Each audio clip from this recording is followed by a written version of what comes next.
Assalamualaikum warahmatullahi wabarakatuh. Ketemu lagi dengan saya, Ibu Irma. Apa kabar semuanya? Semoga sehat selalu, semoga diberi kesehatan selalu dan selalu semangat. Jadi di pertemuan kali ini kita akan membahas tentang dua materi, yaitu yang pertama ada jenis-jenis karya seni rupa dua dimensi, dan yang kedua ada bahan dan teknik dalam membuat karya seni rupa. Lebih tepatnya dua dimensi. Nah, yang pertama kita bahas dulu tentang jenis-jenis karya seni rupa dua dimensi.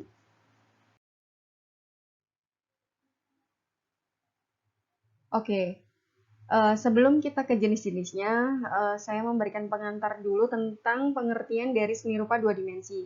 Sebenarnya kemarin kan sudah kita bahas ya di materi sebelumnya, dan di materi ini kita bahas lagi. Jadi, karya seni rupa dua dimensi adalah karya seni yang dapat ditangkap oleh mata dan dirasakan dengan rabaan. Bentuknya yang dua dimensi membuat karya seni ini hanya dapat dinikmati dari satu sudut pandang saja. Nah, mudahnya karya ini hanya memiliki panjang dan lebar saja, yang teknik pembuatan karyanya dilakukan di atas permukaan datar. Jadi kayak kertas, kanvas, itu kan permukaan datar. Kaca itu juga termasuk di dalam seni rupa dua dimensi. Nah, berdasarkan teknik yang digunakan dalam proses pembuatannya, karya seni rupa dua dimensi dapat dikelompokkan menjadi 4 cabang. Nah, yang pertama ada karya seni lukis, kemudian yang kedua ada karya seni grafis, yang ketiga karya seni ilustrasi, dan yang keempat ada karya seni batik. Oke, kita langsung ke jenis yang pertama. Jenis yang pertama ada seni lukis. Nah, karya seni lukis umumnya dibuat di atas media kanvas, kertas, dan kaca. Namun, beberapa pelukis terkadang menggunakan media lain seperti triplek dan dinding. Nah, peralatan yang digunakan dapat berupa cat minyak, cat akrilik. Cat akrilik itu seperti cat tembok, kemudian ada cat air, cat poster, dan sebagainya. Nah, objek lukisan yang dipilih kebanyakan itu berupa manusia, flora, dan fauna. Itu ide gagasannya. Yang dilukis dengan warna-warna dasar dan gaya yang sederhana. Seiring berkembangnya zaman, ada berbagai aliran atau gaya melukis baru yang bermunculan, seperti aliran realisme, naturalisme, romantisme, ekspresionisme, impresionisme, kubisme, surrealisme, dan abstraksionisme. Nah, yang kedua ada desain grafis. Seni grafis adalah cabang seni rupa yang proses pembuatan karyanya memanfaatkan teknik cetak. Nah, contoh seni grafis adalah seni lukis yang menggunakan media alat-alat grafika atau percetakan. Nah, subjek pada seni grafis adalah seniman atau karya yang dihasilkan yang kemudian audiens atau penikmat seni yang mendatangi si seniman untuk menyaksikan karya mereka. Maksudnya gimana? Nah, kalian pasti pernah dengar ada desain grafis kan? Nah, desain grafis dengan seni grafis itu dua hal yang berbeda. Jadi kalau seni grafis itu si seniman didatangi sama audiens. Jadi seniman membuat karya, kemudian disaksikan oleh audiens. Jadi seperti ada pameran, kemudian karya seni grafis ini ditonton oleh audiens. Nah, sedangkan kalau desain grafis, si desainernya atau si seniman yang mendatangi audiens. Seperti itu. Jadi perbedaan subjeknya di situ. Nah, ciri khas seni grafis yaitu karya yang dihasilkan dapat diperbanyak atau dibuat salinannya dengan mudah. Berdasarkan teknik pembuatannya, seni grafis dibagi menjadi 5, yaitu cetak tinggi, cetak dalam, cetak datar, cetak saring, dan cetak foto atau fotografi. Nah, contohnya seni grafis itu seperti apa, Bu? Contohnya seperti stempel.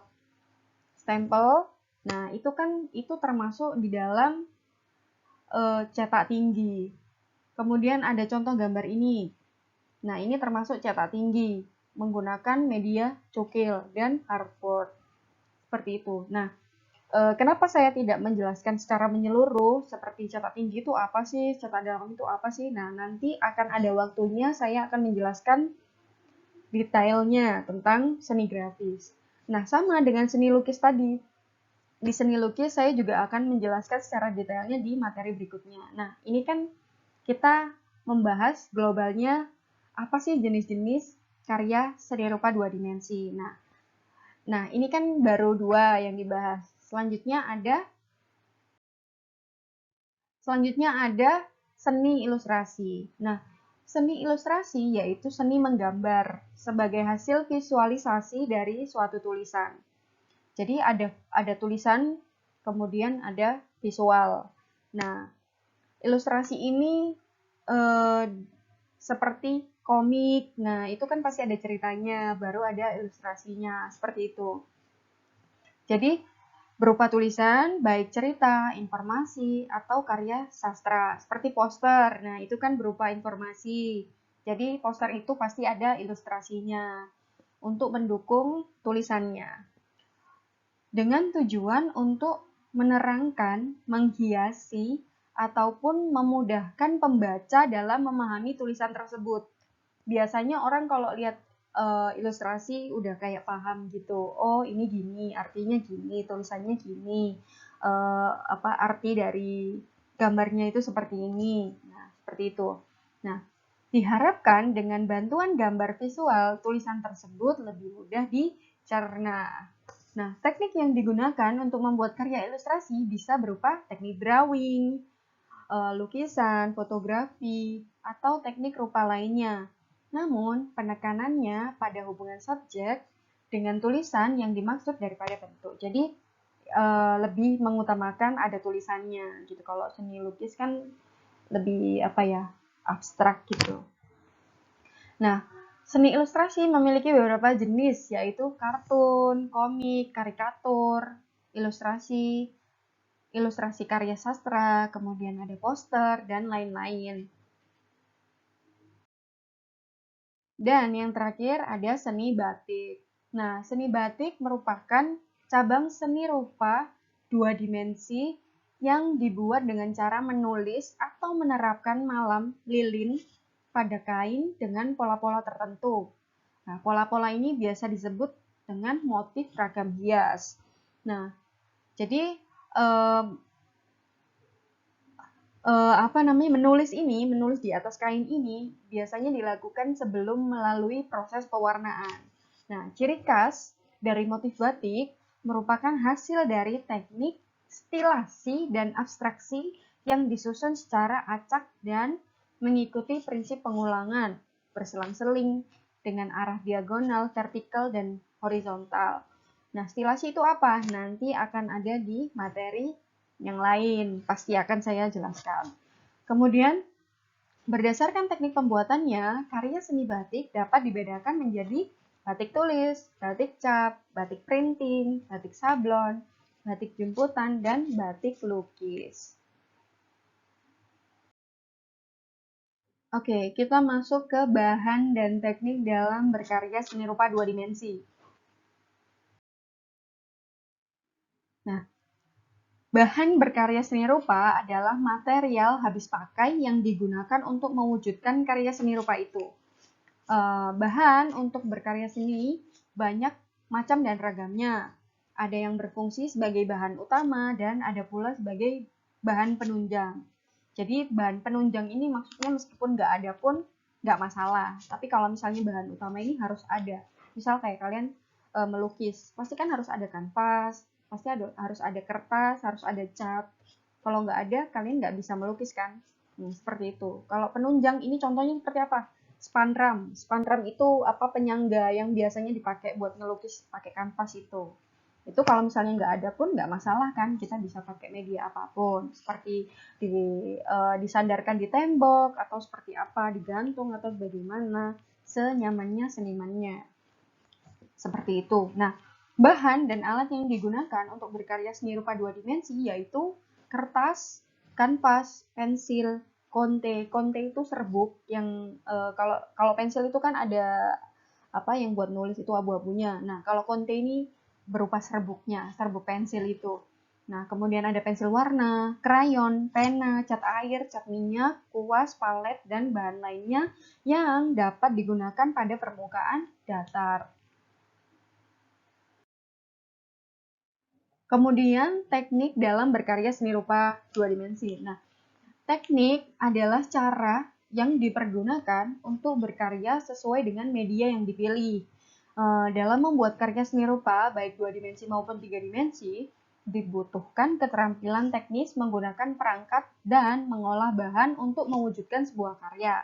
Nah, sebagai contoh, untuk mewujudkan sebuah objek dalam sebuah lukisan atau karya lukisan, seseorang perupa atau seniman harus atau dituntut untuk menguasai keterampilan teknis yang digunakan. Jadi misalnya kalian mau melukis, kalian harus tahu tekniknya menggunakan teknik apa. Kemudian misalnya kalian mau menggambar ilustrasi menggunakan teknik apa. Nah, itu dituntut untuk bisa. Kemudian, beragam jenis dan karakteristik bahan yang digunakan dalam berkarya seni rupa memerlukan bermacam-macam alat dan teknik untuk mengolahnya. Berikut beberapa tekniknya. Oke, ini adalah teknik-teknik dalam berkarya seni rupa dua dimensi. Yang pertama ada teknik plakat. Teknik plakat yaitu cara menggambar dengan menggunakan cat poster, cat minyak, cat akrilik, kemudian dengan goresan yang tebal, sehingga menghasilkan warna yang pekat dan padat. Jadi ciri-cirinya dari teknik plakat adalah warna yang ditimbulkan itu pekat, jadi nggak transparan, jadi pekat, tebal gitu, seperti gambar ini. Kemudian ada yang kedua, ada teknik akuarel. Nah, teknik akuarel yaitu cara menggambar atau melukis dengan menggunakan cat air, basicnya water atau air.